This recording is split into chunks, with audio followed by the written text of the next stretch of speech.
pour ta présence en ces lieux. Sois béni au nom de Jésus-Christ. Amen.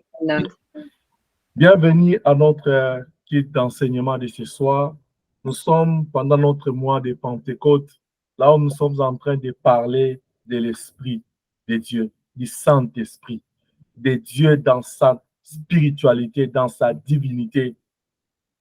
Nous avons vu avec l'homme de Dieu, Pasteur Iri, qui nous avons encore partagé ensemble sur certains aspects du Saint-Esprit.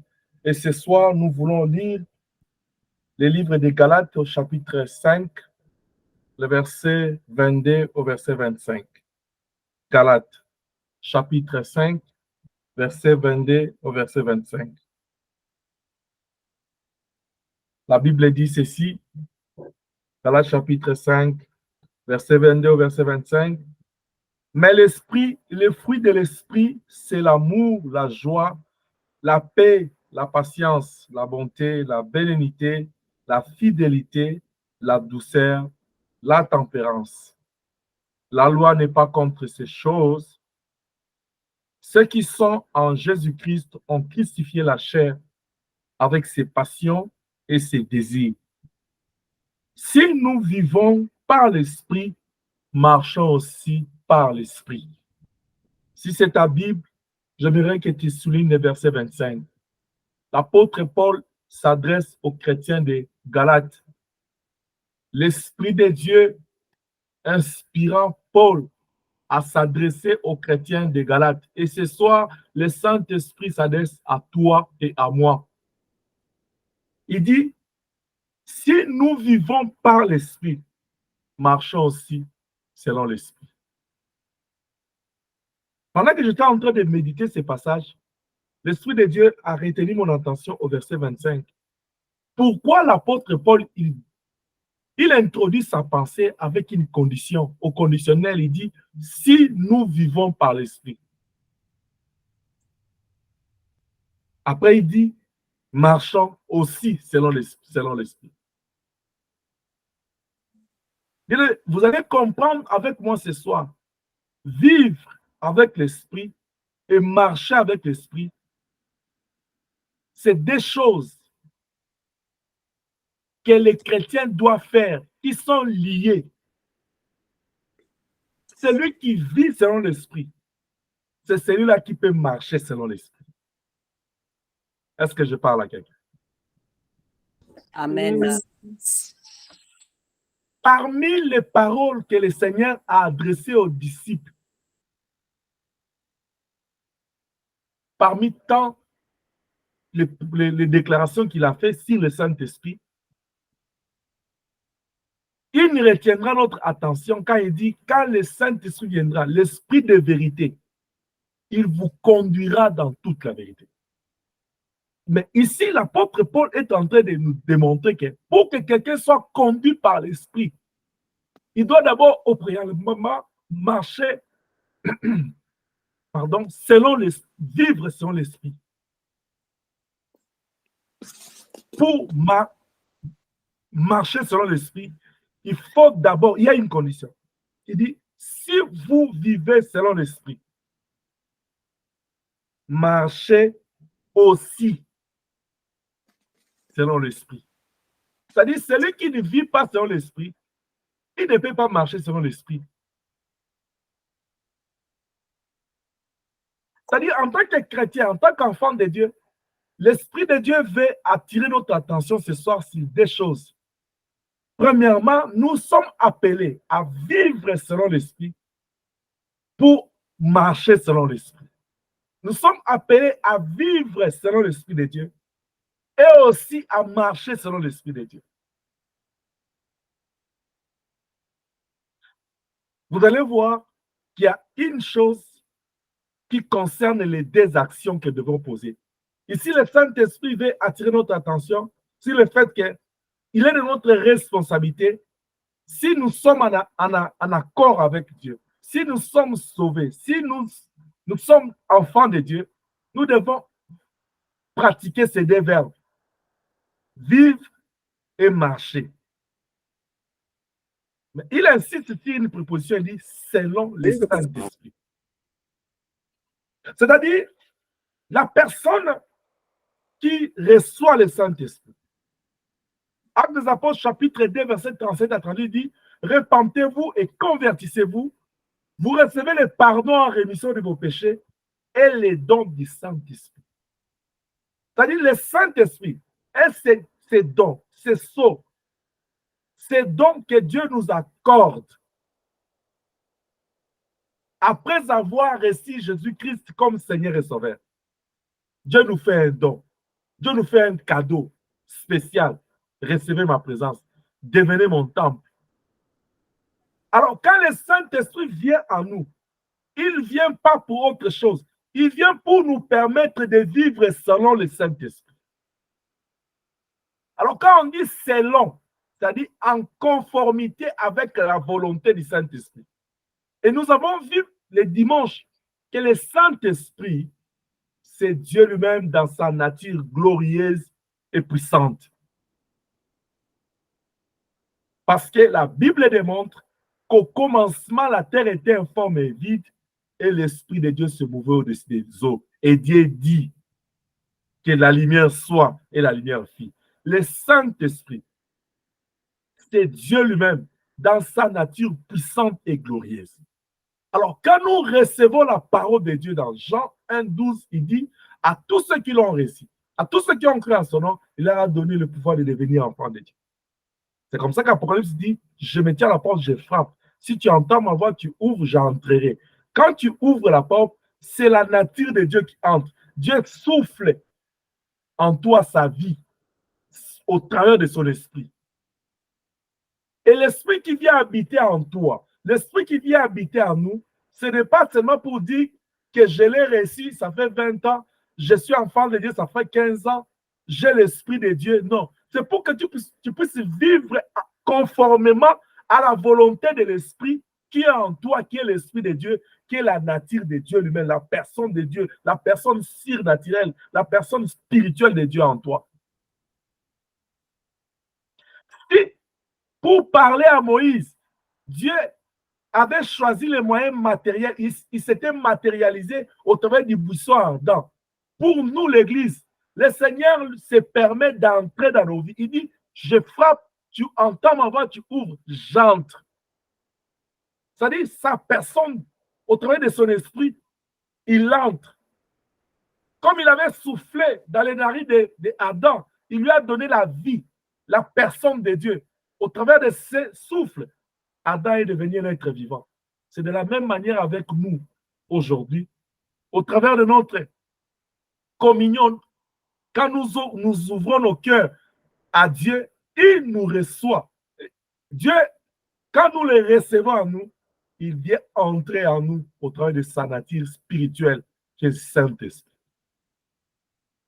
Maintenant, l'apôtre Paul dit, étant donné que tu es enfant de Dieu, je suis enfant de Dieu, la première des choses, nous devons vivre conformément, suivant, dépendamment de la volonté de l'Esprit en nous. Galates chapitre 2, verset 20. C'est comme ça que vous allez voir apôtre Paul toujours s'adressant aux Galates. Il leur dit, si je vis aujourd'hui, moi Paul, que vous connaissiez avant au nom de Saul, ce n'est plus moi qui vis. C'est Christ qui vit en moi. Quand il dit Christ qui vit en lui, ce n'est pas le corps, le physique de l'homme qu'on avait crucifié à la croix, mais c'est l'esprit. Parce que Colossiens, il dit, en Jésus-Christ, habiter corporellement toute la plénitude de la divinité de Dieu. Amen. Amen. Étant donné que Amen. cet homme de Jésus-Christ, en lui habite la plénitude de la divinité de Dieu de façon physique, nous avons, c'est pourquoi Jean il dit, nous avons contemplé sa gloire comme la gloire d'un fils unique venu de Dieu.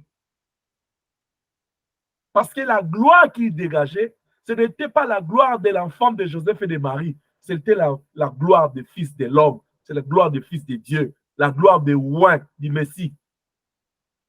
Celui qui a apporté la vie. C'est pourquoi Jean-Baptiste, en le voyant, il dit à son peuple, il dit, celui-là vous baptisera du Saint-Esprit du feu. Pourquoi? Parce qu'il en avait la capacité. il en avait la force, il en avait en lui, il avait le Saint-Esprit là pour donner. Parce que lui-même, il est cette puissance. C'est que vivre selon l'Esprit, c'est avoir la vie de Dieu en toi.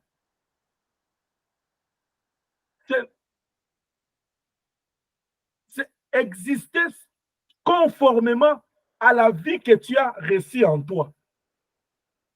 Exister, mener une vie selon la volonté de l'Esprit qui est en toi. C'est vivre en harmonie avec Dieu parce que son esprit est en toi. Est-ce que je parle à quelqu'un? Amen. Que ce soit la nuit, que ce soit les jours, que ce soit dans la souffrance, que ce soit dans la joie. C'est pourquoi l'apôtre Paul va encore plus loin. Il dit, réjouissez-vous, comme je l'ai dit, je le répète, réjouissez-vous toujours dans le Seigneur. Parce que celui qui a l'Esprit de Dieu en lui, il doit vivre conformément à la volonté de l'Esprit, de la divinité en lui, de la présence de Dieu en lui. Bien-aimé, recevoir le Seigneur Jésus-Christ comme Seigneur et Sauveur, c'est un acte. Ce n'est pas une petite action que nous posons. C'est vraiment une grande action que nous posons. Parce que nous prenons une décision la plus difficile de la vie, mais la plus honorable, la plus meilleure de la vie. Mais c'est la plus difficile. Parce que généralement, quand chaque personne reçoit Jésus, il est dans ces mouvances de l'esprit. La parole est prêchée. La personne est touchée. Dans cette mouvance de l'esprit, chaque personne est empressée à recevoir Jésus-Christ comme Seigneur et Sauveur. Mais quand à ce qui concerne vivre cette vie, marcher selon la volonté de l'esprit, c'est là où il y a un problème. J'étais en train de dire à quelqu'un, faire la déclaration, ouvrir son cœur, recevoir le Seigneur Jésus comme Seigneur et Sauveur, ce n'est pas le moment difficile de la vie parce que c'est sous la mouvance de l'esprit. Le cœur de l'homme est touché par la parole. À ce stade-là, l'homme est déjà emporté par la divinité, par l'émotion de l'esprit, par l'amour de Jésus-Christ à la croix. En d'autres termes, l'amour, la passion, l'émotion de l'amour de Dieu, de l'expression de l'amour de Dieu manifestée dans ta vie de différentes manières et surtout par la mort de Jésus-Christ à la croix, ne te laissera pas indifférent. Tu seras toujours poussé à ce que tu puisses réfléchir sur les paroles que tu entends tout au long de la prédication, de l'exhortation, de l'enseignement. Ton cœur sera captivé. Oh, il est mort à la croix. Et quand les évangélistes le font, ils le font très bien parce qu'ils en ont la grâce. Ils le font très, très bien. Et au point où, quand quelqu'un entend, il ne peut pas rester sans pour autant recevoir. Surtout si c'est ton jour, le Seigneur va te localiser. Peu importe là où tu es, le Seigneur te localisera toujours. Shalom. Il va te localiser. Le Seigneur va te localiser, bien-aimé. Parce qu'il sait que c'est ton jour.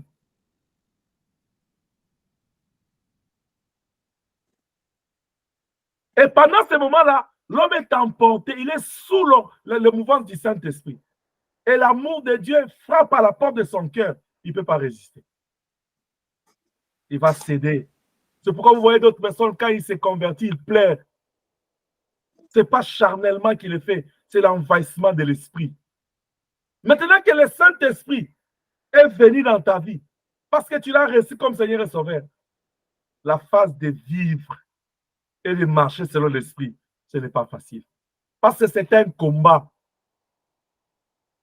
Ce n'est pas pour rien si vous remontez ces versets, vous allez voir que l'apôtre Paul est en train de mettre en opposition les œuvres de la chair et de l'esprit. Parce qu'il veut attirer notre attention. Maintenant que tu t'es converti, tu as reçu le Seigneur Jésus comme Seigneur et Sauveur. Cela ne veut pas dire que tu n'es plus homme. Cela ne veut pas dire que non, la chair et le sang ne fonctionnent plus. Non. Cela veut dire que le règne de Dieu vient prendre le contrôle sur le règne de la chair, sur l'homme charnel. Et tu dois combattre, tu dois travailler, tu dois te forcer à ce que l'esprit doit dominer sur ton corps. Est-ce que je parle à quelqu'un? Amen. Amen. C'est pourquoi ce n'est pas facile marcher selon l'esprit. On peut bien lire dans la Bible dit marcher selon l'esprit, vous ne comprenez pas les désirs de la chair. Ce n'est pas si facile comme on lit ces versets. Alors, qu'est-ce que l'homme doit faire pour vivre et marcher selon l'esprit? Parce que vivre selon l'esprit, c'est avoir cette vie, c'est exister selon la volonté de l'esprit. C'est mener sa vie selon la volonté de l'esprit. Mais quand à ce qu'on te dit, marche selon l'esprit, la Bible, le Seigneur va te dire, sois guidé par l'esprit. Dans tout ce que tu veux faire. Tu veux sortir, il faut entendre la voix de l'esprit. Tu veux t'engager dans quelque chose, il faut entendre, est-ce que l'esprit est d'accord ou non? C'est comme le peuple d'Israël, la Bible dit, le jour, ils étaient conduits par la colonne de nuée et la nuit par la colonne de feu. Ils ne pouvaient pas se déplacer ou s'arrêter si le feu ne bouge pas. Parce qu'ils devaient suivre la marche de l'esprit. Marcher selon l'esprit veut dire, lève-toi quand l'esprit fait s'élever, assis-toi quand l'esprit fait s'asseoir. Dors quand l'esprit veut dormir, réveille-toi quand l'esprit veut être en état d'éveil, mange quand l'esprit veut manger, parle quand l'esprit veut parler. C'est comme un jour, je vous avais dit, je me rappelle d'une maman, dans leur église, on leur avait demandé de jeûner. Et le pasteur a dit, chaque personne doit trouver une mortification qu'il doit faire. Pour cette maman-là, elle avait dit, elle ne va pas parler. Vous savez comment Dieu l'a mis à l'épreuve ou comment le diable l'a tenté? La nuit, sa fille pique une crise de neuropalie. On amène l'enfant à l'hôpital. C'est la maman qui vient avec l'enfant. Mais elle ne sait rien expliquer. Quand le docteur lui pose des questions, lui, il répond avec des signes. Et les gens ne comprenaient pas. Il a fallu qu'on vienne m'appeler. L'ami là a envoyé quelqu'un pour venir m'appeler parce qu'on connaissait bien la maman. C'était la femme à un ami d'un grand frère. Quand j'arrive, comme elle sait que je suis homme de Dieu, je suis un serviteur de Dieu, quand j'entre directement, elle était comme relaxée quand elle m'a vu. Parce que ça l'a stressé, elle explique des choses qu'on ne comprend pas. Et chaque fois quand il parlait à l'ami le faisait rigoler. Mais pourquoi tu ne parles pas? Elle ne pouvait pas. Quand elle m'a vu, je dis à l'ami, laisse, je vais parler avec elle. Je pose la question, elle me fait ça. Elle met ses mains comme ça.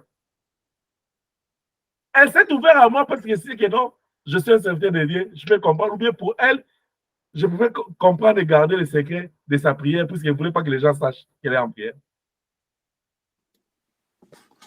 Mais pour elle, son esprit, sa communion avec le Saint-Esprit, jeûner pour elle là, ce n'était pas manger lourd, mais c'était ne pas parler. Quelqu'un est en train de dire, pasteur, est-ce que jeûner, ne pas parler là aussi, c'est gêner?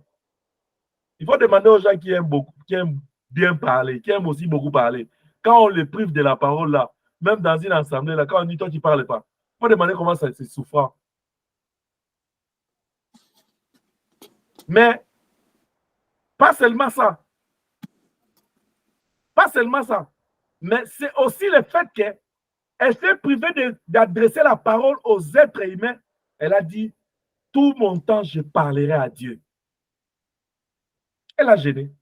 Parce que gêner veut dire se priver d'eux. Elle a gêné. Tellement nous, là, nous sommes sortis des écoles, là, gêner, c'est-à-dire, il ne faut pas manger à tchéké, il ne faut pas manger foufou, il ne faut pas toucher pas au riz, toucher pas à tout ce qui est lourd. J'avais un grand frère, là. Il nous faisait rire. Quand on dit jeûne léger, là. Lui, il aimait beaucoup les jeûnes légers. Alors, lui, il peut entrer à la maison même. Si les jours de jeûner léger, là, vous allez aimer. Mais pas seulement ça. Mais c'est aussi le fait que elle s'est privée d'adresser la parole aux êtres humains. Elle a dit, tout mon temps, je parlerai à Dieu. Elle a gêné. Parce que gêner veut dire se priver d'eux. Elle a gêné. Tellement nous, là, nous sommes sortis des écoles, là, gêner, c'est-à-dire, il ne faut pas manger à tchéké, il ne faut pas manger foufou, il ne faut pas toucher pas au riz, toucher pas à tout ce qui est lourd. J'avais un grand frère, là. Il nous faisait rire. Quand on dit jeûne léger, là. Ce jour-là, il peut terminer même un sachet de pain là. Chaque 1 heure, il entre une tasse de lait, morceau de pain. Quand lui, mais toi, tu ne gênes pas. Il a dit, on a dit, il est gênant. Donc, pour lui, gêner là, c'est-à-dire, c'est lourd. Mais quand tu as l'esprit, en communion avec l'esprit, tu vas te rabaisser. C'est comme ça que Jean-Baptiste a dit. Quand on lui a rapporté que le Seigneur Jésus baptisait de l'autre côté, il a dit, il faut que moi je diminue, que lui augmente. Que moi je baisse, que lui s'élève. C'est-à-dire, quand tu as l'esprit en toi, pour vivre et marcher selon l'esprit, il faut que toi tu puisses comprendre que les jours que tu avais pris la décision de recevoir le Seigneur Jésus-Christ comme Seigneur et Sauveur, c'était le jour où tu t'es dit, moi je diminue, que lui augmente. Que moi je m'efface, que lui apparaisse. C'est-à-dire que moi je n'existe plus pour moi-même, j'existe selon lui. C'est-à-dire conformément à sa volonté. C'est pourquoi l'apôtre Paul il dit, si je vis, vous voyez que c'est moi là qui vis. Mais en réalité, c'est Christ qui vit à moi. Parce que je ne vis plus selon moi. Ce que je veux faire, je ne veux plus faire ce que moi je veux. Mais je vais faire ce que lui fait. Même quand je vais prendre une décision de ne pas faire quelque chose, je ne vais pas prendre une décision de ne pas faire quelque chose que lui, il veut. Si moi, je prends la décision de ne pas dormir, mais lui, il veut que je me repose. Je prends un exemple comme ça. Ou moi, je prends la décision de dormir pour ne pas prier. Lui, l'esprit, il veut prier. Il t'amène dans Luc chapitre 22 à Gethsémane. Quand le Seigneur retrouve les disciples en train de dormir, il leur dit, veillez et priez afin que vous ne tombez pas en tentation, parce que l'esprit est disponible, est disposé, mais la chair est faible. Tu peux te réveiller comme ça, tu n'avais pas un programme de prière. Le Seigneur te dit, ne mange pas, ne sors pas, prie.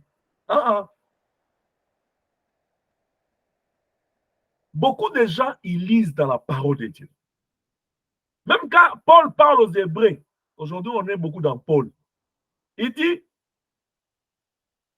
aujourd'hui, si vous entendez ma voix, n'endurcissez pas vos cœurs. La voix là que toi tu as, la Bible parle là, tu penses, il s'agit de quelle voix? C'est la voix de Dieu. Mais la Bible dit encore, Dieu parle tantôt d'une manière, tantôt d'une autre. Mais quand toi et moi nous lisons ce verset, nous pensons que la voix dont on parle, c'est de quelle voix? D'aucuns pourront dire, c'est quand la parole de Dieu est prêchée. Bon, prenons même ça comme la réponse. Qu'est-ce que toi tu fais de la voix de la parole de Dieu? Parce que quand la parole est prêchée, la Bible dit, c'est poussé par l'esprit que les hommes ont parlé de la part de Dieu. Qu'est-ce que toi tu fais? Quelqu'un peut dire, papa, est-ce que tous ceux qui prêchent la prêche selon l'esprit? J'aimerais te dire, comme je l'ai toujours dit, la nouvelle dispensation, la nouvelle alliance, nous avons la grâce d'avoir 5 ministères et beaucoup de ministres. Mais ce qui est vrai, avec le temps qui court, il y en a des bons et des mauvais. Selon que la Bible avait promis, il y aura des faux prophètes. Voilà pourquoi le Saint-Esprit est important. Pour que nous puissions donner la voix à l'Esprit. Pour savoir quelle est la bonne sémence et la mauvaise sémence. Si tu ne veux pas vivre selon l'Esprit et marcher selon l'Esprit, tu vas aller écouter des choses toxiques. Est-ce que je parle à quelqu'un? Amen. Chapitre 4. Amen, amen. Il dit, Paul parle à Timothée. Il dit encore, Timothée, prêche la parole, insiste pendant les temps favorables ou défavorables. Parce que vers le temps de la fin, les chrétiens, les enfants de Dieu auront la démangeaison de la vérité. Vous savez, l'église du Seigneur est devenue aujourd'hui le lieu où tout le monde veut entendre ce qu'il veut. Pour dire Amen, il faut qu'on dise, tu seras béni. Toi, tu es Joseph de ta famille. Là, Alléluia ne va pas être demandé. Mais est-ce que tu es prêt, en tant que Joseph de ta famille, à vivre ce qu'a vécu Joseph? Parce qu'on ne nous dit pas. La souffrance que cet homme a vécue pour vivre la gloire de Joseph de sa famille. Est-ce que tu es prêt à traverser ça? Toi, c'est même un petit problème avec tes frères et sœurs. Tu cries, tu te lamentes. Un petit problème. Toi, tu aggraves ça. Ce qui est petit. Je parle à quelqu'un cet après-midi. Regarde, même quand c'est encore petit, là, tu peux encore éteindre ça. Toi, au lieu d'éteindre, toi, tu aggraves.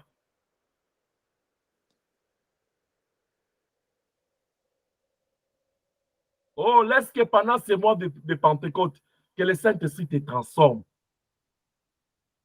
Parce que si le Seigneur t'a sauvé dans ta famille, c'est pour que tu commences à Jérusalem, que tu es en Samarie, en Judée, jusqu'aux extrémités de la terre, emmener la bonne nouvelle. Amen. Un petit problème dans ton entourage, toi, soit tu enflammes ça, ou soit tu laisses la porte pour que le feu continue chez les voisins. J'aimerais dire à quelqu'un cet après-midi, sois prêt à recevoir ce que je suis en train de dire. Un chrétien, c'est plus qu'un anti-incendie, c'est plus que les pompiers. Parce que quand il y a l'incendie dans un appartement, on appelle les pompiers, ils vont pour calmer, pour maîtriser l'incendie. Toi, tu es plus que ça, parce que l'esprit qui est en toi est plus fort que l'esprit des pompiers. Amen. Amen. Tu dois être capable d'apporter la paix là où tu es. C'est pourquoi j'aime, moi, la rencontre de Marie et d'Élisabeth. Regarde, j'aime, moi, la rencontre d'Aaron et de Moïse. Même quand Aaron était 3 ans plus grand que Moïse. Mais quand Dieu lui dit, tu es prophète, Moïse est Dieu devant toi. Aaron n'a pas dit 3 d'aînesse.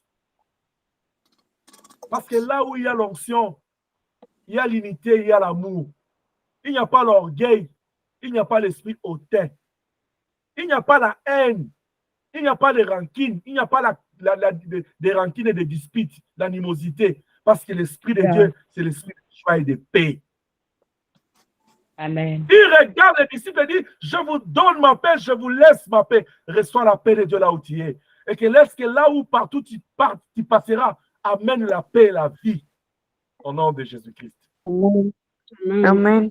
Amen. Amen. L'homme de Dieu Élisée, quoique mort, des années après, la Bible dit, on vient enterrer une autre personne à côté de sa tombe. La personne est ressuscitée. Juste à cause des autres, on nous a appris, quand quelqu'un meurt, c'est fini. Mais les autres, la tombe d'Élisée a ressuscité la personne. Va dans la famille de cette personne à ressusciter. Dis-lui quand quelqu'un meurt, c'est fini pour lui. Il va te lapider. Parce que lui, il a vécu la puissance des ossements d'Élisée. C'est-à-dire, un chrétien, c'est plus que. Il est plus qu'un pompier parce qu'il a la puissance d'éteindre le feu de l'ennemi. Tu es en train de voir les choses. Le diable est en train de ravager dans ton entourage. Tu es la calme. Et nous avons des chrétiens aujourd'hui, au lieu de vivre et de marcher sur l'esprit, ils sont là en train d'attisser le feu, de faciliter l'expansion du feu. Ils font le 5e ministère de l'Église du temps de la fin. C'est-à-dire expliciter, clarifier très bien, faciliter la compréhension de la personne, des choses que cette personne n'a pas compris. En d'autres termes, il est en train de dire à l'esprit, toi tu ne sais pas bien te faire comprendre. Quand l'esprit est en train de dire à la personne, tu agis mal, là tu as mal fait, là tu n'as pas bien fait des choses, calme-toi, fais ceci. La personne là, non, non, non. Non, toi aussi tu es un être aimé, on ne peut pas te faire comme ça. Tu ne vois pas que non, ils sont en train de dépasser les limites. Même Dieu, la Bible dit qu'il est là en colère. Cela ne veut pas dire qu'il ne s'énerve pas. C'est ça l'exhortation de quelqu'un qui a l'esprit. Mais après avoir exhorté comme ça, là, tu jeûnes 40 jours. La puissance de la prière dépend de la manière que tu vis et tu marches avec l'esprit. Parce que quand nous prions selon l'esprit.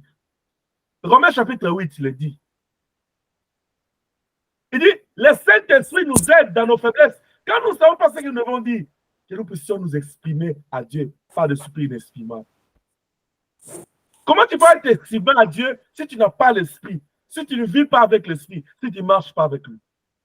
Parce que même quand quelqu'un dit il a l'esprit, quand tu te mets à prier, si tu n'es pas habitué à écouter l'esprit, même quand l'esprit veut t'orienter, vous savez quoi? La Bible est claire, il dit, quand tu te mets à prier, ne multiplie pas de paroles. Vous avez beaucoup de gens, ils peuvent faire 1 heure du temps, ils prient, ils sortent sans voir l'impact de sa prière. Il dit, mais j'ai prié longtemps. Mais qu'est-ce que tu as dit dans ta prière? Est-ce que ta prière-là a été conduite par l'esprit? Regardez dans 2 Chroniques 20. Quand Josaphat s'est mis en prière, qu'est-ce que Josaphat attendait? Est-ce que vous pensez que la réponse que Dieu a donnée à Josaphat, c'est ce que Josaphat attendait? Non. Bien des fois, quand nous nous appliquons dans la prière, regarde bien dans ta vie. Tu verras que Dieu ne vient pas te donner des réponses comme toi tu attends. Tu sais pourquoi? Parce que Dieu n'est pas un homme. Dieu est Dieu. Il te donne des réponses selon lui, selon sa volonté, selon qu'il veut. Mais comme toi, tu veux avoir des réponses selon que toi, tu attends. C'est pourquoi il y a toujours un problème. Dieu ne parle pas. Dieu n'a rien dit. Dieu parle. Dieu agit. Ouais. Il parle, il Amen. agit selon sa volonté. Et nous, en tant qu'enfants de Dieu, serviteurs de Dieu, nous ne devons pas nous laisser conduire selon notre volonté. Nous devons marcher selon la volonté de l'Esprit. Car l'Esprit c'est Dieu lui-même. Alléluia. Amen. Amen. La Bible dit, c'est avec une grande jalousie que Dieu chérit l'Esprit qu'il a mis en nous. Nous prenons l'Esprit, pas avec beaucoup de valeur, mais pendant que celui qu'il a placé en nous, il a une grande considération de l'Esprit parce que c'est la puissance qui représente sa personne en nous. C'est lui-même au travers de son esprit en nous. Nous négligeons l'Esprit, mais nous voulons Dieu. Mais Dieu est avec toi. Il a dit, je serai avec vous jusqu'à la fin du temps. Je serai là avec vous là, c'est qui? C'est l'Esprit de Dieu. Je veux voir Dieu. Je veux que Dieu me parle. Mais l'Esprit est en toi là. Il te parle chaque jour. Il vit avec toi. Mais tu ne l'écoutes pas. Que Dieu bénisse l'apôtre Paul. Parce que là, il est en train de dire quelque chose de très important. Si nous vivons par l'Esprit, marchons aussi par l'Esprit. Vivre et marcher selon l'Esprit, c'est avoir la vie de Dieu en nous et nous laisser conduire conformément à la volonté de l'Esprit de Dieu. Conformément à la loupe, à la ligne. Suivre textuellement ce que l'Esprit veut. Et ne pas faire textuellement ce que l'Esprit veut. C'est ça être un enfant de Dieu. Je vais vous donner un exemple.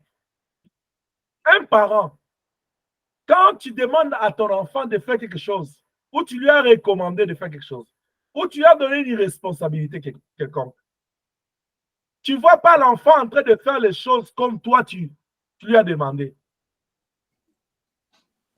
Quel sera ton sentiment dans ton cœur? Réponds là où tu es. Quand tu instruis, tu éduques tes enfants, mais tu les vois en train de grandir, de marcher, de faire des choses selon leur volonté. Surtout avec les enfants, à ce temps ici, tu te dis, nous, on a déjà grandi, c'est notre époque. Comment tu ressens cette réponse à toi? Comment tu vis ça? Comment tu vis quand tu regardes ton enfant? Il n'a pas ta sémence. Il ne désire pas. Il néglige même ton Dieu. Comment tu vis ça?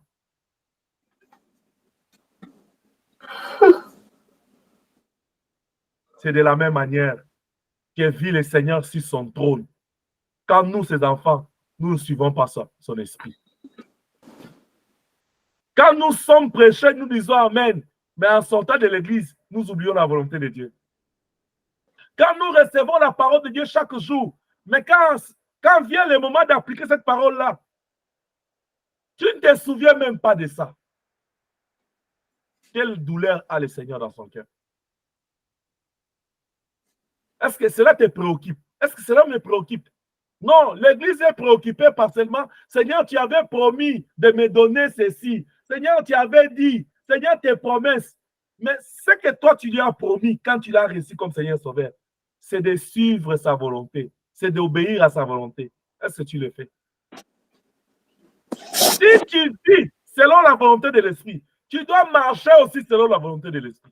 Parce que le Saint-Esprit ne vient pas pour passer du temps. Il dit, quand le Saint-Esprit viendra, il vous conduira dans toute la vérité.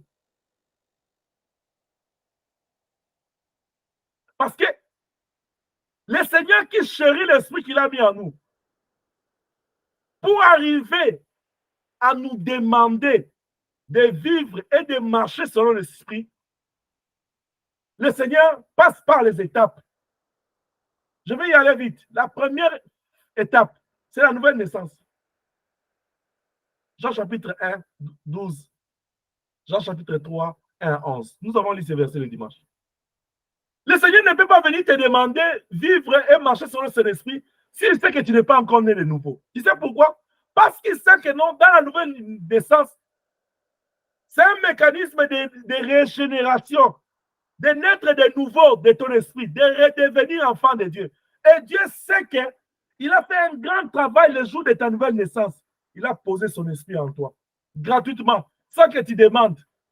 Le fait seulement d'ouvrir son cœur, lui, il est venu.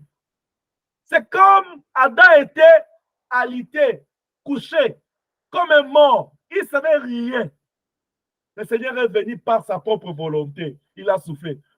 Recevez le Saint-Esprit. Adam s'est réveillé. Quelqu'un qui est séparé de Dieu, il est mort. Même s'il est en train de vivre, de marcher dans de jolies maisons, beaux, belles. Tant que tu n'as pas le Seigneur, tu es une personne morte. Les jours où tu le reçois comme Seigneur et Sauveur, c'est ce jour-là que tu ressuscites en lui et il souffle, un souffle nouveau. Tu te réveilles.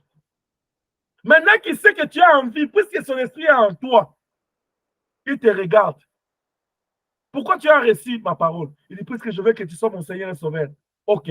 Qu'est-ce que tu dois faire pour me démontrer? Il dit, je vais t'obéir. La deuxième des choses, si tu es né de nouveau, tu dois obéir à Dieu. C'est pourquoi il est écrit dans Jean 14, 26. Il dit, quand il parle du Saint-Esprit, il dit, l'Esprit que je prendrai de mon Père, que je répandrai sur vous. Qu'est-ce qu'il est en train de dire? J'aimerais que nous puissions lire vite, Jean 16, verset 26. La Bible dit,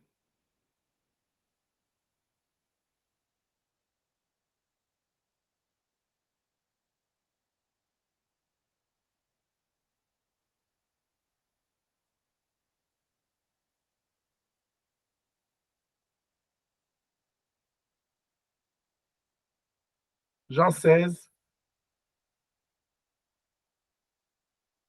Non, je parlais Jean 16, verset 7 plutôt. Il dit, cependant, je vous dis la vérité. Il est avantageux pour vous que je m'en aille. Car si je ne m'en vais pas, le consolateur ne viendra pas vers vous. Mais si je m'en vais, je vous l'enverrai. Quand il sera venu, il convainquera le monde en ce qui concerne les péchés, la justice et le jugement. Au verset 12, il dit, j'ai encore des choses à vous dire, mais vous ne pouvez pas les porter maintenant. Quand le consolateur sera venu, il vous conduira dans toute la vérité, car il ne parlera pas de lui-même, mais il dira tout ce qu'il aura entendu et vous annoncera de nouvelles choses, des choses à venir. C'est-à-dire le Saint-Esprit, quand il vient en toi, il t'enseigne. Il a dit encore dans Jean, il dit, il vous rappellera tout ce que je vous ai dit et vous enseignera de nouvelles choses. Et il dit, celui qui m'aime, il doit écouter, garder, pratiquer ma parole. C'est-à-dire, quand tu reçois le Saint-Esprit sait que non, par ta force, tu ne peux pas obéir à la parole de Dieu. Parce que la parole de Dieu nous demande des choses qui sont contraires beaucoup à notre chair. La volonté de l'Esprit est toujours contraire à la chair. Alors, pour vaincre ces choses, il faut que le Saint-Esprit soit là. Et quand tu te laisses conduire, tu vas obéir à la voix de l'Esprit. Ne pas être obéissant à la parole de Dieu, c'est juste le fait que moi et toi, nous n'écoutons pas la voix de l'Esprit et nous ne faisons pas copieusement ce que l'Esprit nous demande. Parce que l'obéissance consiste à écouter ce qu'on t'a demandé. Si ce qu'on te demande de faire ou de ne pas faire, tu écoutes, tu reçois cette parole, tu le gardes dans ton cœur. Parce que la parole de Dieu, ce n'est pas à obéir une fois, c'est à vivre avec ça tous les jours de notre vie. Et à pratiquer cela. Une fois que tu obéis à la voix de l'Esprit, à ce moment-là, l'Esprit, comme tu es obéissant, c'est quand l'Esprit maintenant va opérer au travers de ces manifestations. Il y a les fruits de l'Esprit, il y a les dons, il y a les ministères, il y a tout ce que l'Esprit opère en nous. Les services que nous devons rendre à Dieu. Le Saint-Esprit peut se libérer dans ce sens que dans la vie de celui qui est obéissant. Parce que le fruit de l'Esprit ne se manifeste pas dans la vie de quelqu'un qui est désobéissant, dans la vie de quelqu'un qui est incrédule. Il faut que tu sois disposé à écouter la volonté de Dieu. Je te donne un exemple. Quand la Bible dit « cherchez la paix avec tous », si tu n'as pas écouté cette parole, tu ne l'as pas gardée en toi. Surtout, parce que tout le monde écoute cette parole. Surtout, si tu n'as pas obéi à cette parole, c'est-à-dire, je dois être quelqu'un de paix, quelqu'un qui doit cultiver la paix, amener la paix partout. La paix là, des fruits de l'esprit là, ne se manifestera jamais dans ta vie. Tu sais pourquoi? Parce que tu n'as pas disposé ton cœur à obéir à l'esprit. Est-ce que je parle à quelqu'un? Est-ce que je suis clair à ce stade-là? Amen. Amen. Le fruit de l'esprit dont parle Paul ne peut pas se manifester dans la vie de quelqu'un qui n'est pas né de nouveau. Parce que tout le monde dit qu'il est né de nouveau. Surtout, ne peut pas se manifester dans la vie de quelqu'un qui n'est pas obéissant à la voix de l'esprit. Pour que l'esprit de Dieu se manifeste dans ta vie, au travers des fruits des dons, il faut que tu sois capable, que tu sois la personne obéissante. Cette personne-là qui sait obéir à la voix de l'esprit. Parce que obéir à l'esprit, c'est se laisser conduire selon la volonté de l'esprit, conformément à l'esprit. C'est laisser l'esprit te façonner, te conduire. Amen. C'est seulement à ce niveau-là, quand l'esprit de l'esprit commence à se manifester, que tu peux dire que je suis un enfant de Dieu. Mais comme je l'ai dit au début, ce n'est pas quelque chose de facile. C'est quelque chose qui demande que nous devons nous exercer. Marcher sur l'esprit, ça demande à ce que chaque personne s'engage, s'applique, s'exerce. Ça s'apprend. La vie avec l'esprit, ça s'apprend. C'est une nouvelle vie. Je vais te donner un exemple. Tu vois, quand tu quittes ton pays, tu arrives dans un autre pays. Ce n'est pas facile. Mais l'adaptation, c'est un exercice. Tu dois t'adapter. Tu dois apprendre des choses. Tu dois apprendre qu'est-ce qui est bien ici, qu'est-ce qui est permis, qu'est-ce qui est interdit. Qu'est-ce qui est permis en automne, qu'est-ce qui n'est pas permis en hiver. Sinon, tu risques de porter la tenue d'hiver en automne. Comme quelqu'un qui s'habille de la tenue de soirée pendant les jours, pendant qu'il fait chaud. Il fait 40 degrés, comme aujourd'hui on est rendu à 30, à 20 combien là? Tu es tout noir. Pendant qu'il se fait chaud là, toi tu es encore noir. Et comme nous là, on aime beaucoup les vestes là, en veste. Comme on aime encore les cravates. Il dit c'est la sapologie. Amen. Quand tu es un enfant de Dieu, c'est le Saint-Esprit qui est en toi. Parce que Romain dit, l'Esprit de Dieu rend témoignage à nous que nous sommes enfants de Dieu. Si l'Esprit de Dieu est en toi, tu dois vivre selon l'Esprit, mais tu dois aussi marcher selon l'Esprit. Que le Dieu de toute grâce nous bénisse de partout où nous sommes et que cette parole puisse nous aider au nom de Jésus-Christ. Amen. Amen. Amen.